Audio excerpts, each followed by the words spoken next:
Sir మా daily profession వైజ్గా చాలామంది హీరోని కలుస్తూ ఉంటాం. బట్ క్లియర్లీ చెప్పాల్సింది ఏంటంటే వెంకటేష్ గారు ఒక డిఫరెంట్ కైండ్. ఎలా అంటే మీ సినిమాల్లో మీ మీద సెల్ఫ్ సెటైర్ వేసినా సరే గ్రేషియస్గా తీసుకునే యాక్టర్ మీరు. అలాగే ఇప్పుడు ప్రమోషన్స్ అంటే ఒక బార్ అనేది ఒక రిస్ట్రిక్షన్ అని ఏమీ పెట్టుకోకుండా సినిమాని ఆల్అవుట్ ప్రమోట్ చేసిన హీరో మీరు. ఇప్పుడు ఆ తాలూకు ఎఫెక్ట్ అంతా కూడా ఇప్పుడు కలెక్షన్స్ మీద కనపడుతుంది. ఒక మాట చెప్పాలంటే ఇప్పుడు వచ్చే కలెక్షన్స్ ఎవ్రీథింగ్ మీరు you are more than deserved for it. Thank you. And Anil గారి గురించి చెప్పాలంటే క్వశ్చన్ ఏం లేదు సార్ మీకు. I just wanted to say thank you so much. Anil గారు తొందరలో మీ మీద కూడా రైట్స్ జరగాలని కోరుకుంటున్నాను. ఓరి నాయనో, నిన్న మీకు ఒక జోక్ చెప్పాలి.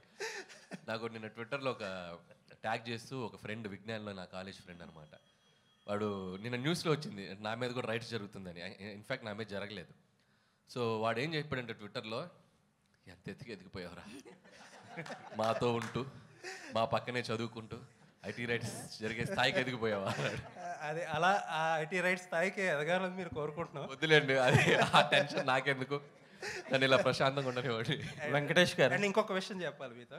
మనం ఇంటర్వ్యూ చేసినప్పుడు లాస్ట్ టైం నేను ఒక మాట అన్నా, ఒక డిఫరెంట్ టైప్ ఆఫ్ మీకు ఒక సెపరేట్ సెక్షన్ ఆఫ్ ఆడియన్స్ ఉన్నారు. ఆ సెక్షన్లో మీకు కాంపిటీషనే లేదని చెప్పి ఒక మాట అంటే దానికి చాలామంది చాలా అర్థాలు తీశారు. But I mean it.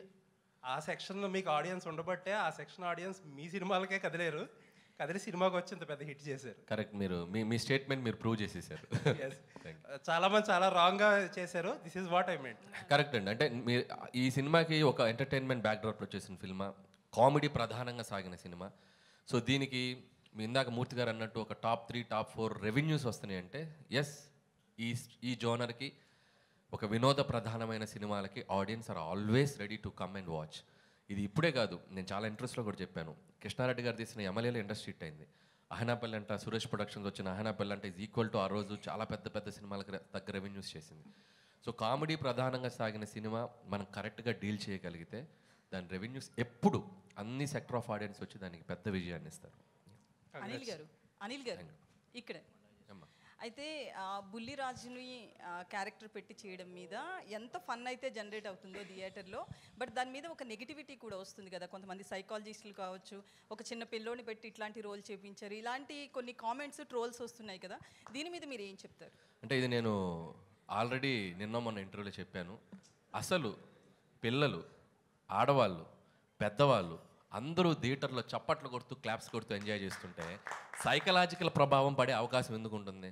సైకలాజికల్గా పడే ప్రభావం అంశమైనవి చాలా ఉన్నాయి మార్కెట్లో. మనం చాలా హెల్తీగా ఒక చిన్న కామెడీ చెప్పాం. అండ్ మీరు అడిగిన దానికి చిన్న లాజికల్ ఆన్సర్ చెప్తా. ఇదే టాపిక్ సెన్సార్ ఆఫీసర్ దగ్గర కూడా వచ్చింది. సెన్సార్ ఆఫీసర్ కూడా సినిమా అంతా చాలా మెచ్చుకున్నారు. మెచ్చుకున్నప్పుడు ఆవిడ చాలా బాగుంది కదండి, కొద్దిగా మార్చండి అని చెప్పారు. మేము మార్చాం. ఆవిడ అడిగినప్పుడు నేను ఒకటే చెప్పాను, ఇప్పుడు మనం ఒక స్మోకింగ్ ఇంజూరియస్ టు హెల్త్ అని చెప్పి థియేటర్కి రాగానే ఒక టైటిల్ కార్డ్ వేస్తున్నాం. ఆ టైటిల్ కార్డ్ వేసినప్పుడు మనం పూజ చేసుకుంటూ అగరబత్తులు వెలిగిస్తూ మీరు సిగరెట్ తాగకండి, ఆరోగ్యానికి హానికరం అని మనం వేసామనుకోండి, అది రీచ్ అవుతుందా? అది స్మోక్ తాగుతున్నది మనం చూపిస్తేనే ఇంజూరియస్ టు హెల్త్. అలాగే ఈ సినిమాలో మనం చెప్పాలనుకుంది ఏంటంటే ఓటీటీ వల్ల maybe there is a chance kids మీద దాని ఇన్ఫ్లుయెన్స్ ఉండొచ్చు అనేది మేము చాలా కామెడీగా చెప్పాం. ఈ విషయం 25 ఏళ్ల క్రితం జంజాల్ గారు ఐహై నాయక్ అనే సినిమాలో ఒక పెద్ద ట్రాక్ వేశారు. సినిమా అంతా పిల్లోడి మీద తీశారు. అంటే స్పాయిల్ కిడ్, ఆ స్పాయిల్ కిడ్ ఉంటే ఆ పడే టార్చర్ ఎలా ఉంటుంది అనేదాన్ని మనం చాలా హెల్తీగా పాజిటివ్గా చెప్పాం.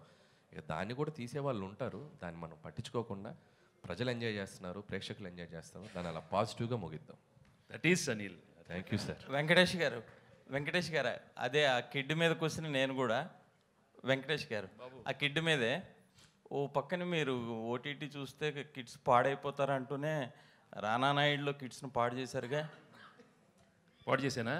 నాకు అనిపించలేదమ్మా. మనవాడిని అనిపిస్తే నేనేం చేయను. ఎంతమంది పాడేవారు నాకేం తెలుసమ్మా. అది కాదు, I did a sincere job. I felt it was little too much. Second season కొంచెం తగ్గించాను. What I can do I will do. So దానికి అక్కడ మీరు అన్నదానికే సమాధానం చెప్పారు వెంకటేష్ గారు. సీజన్ 2లో అంత ఉండదు. ఆ సీజన్ 2 ఎక్కువ 1లో కంప్లైంట్స్ వచ్చినాయి, ఇప్పుడు తగ్గించేసాం. That's all.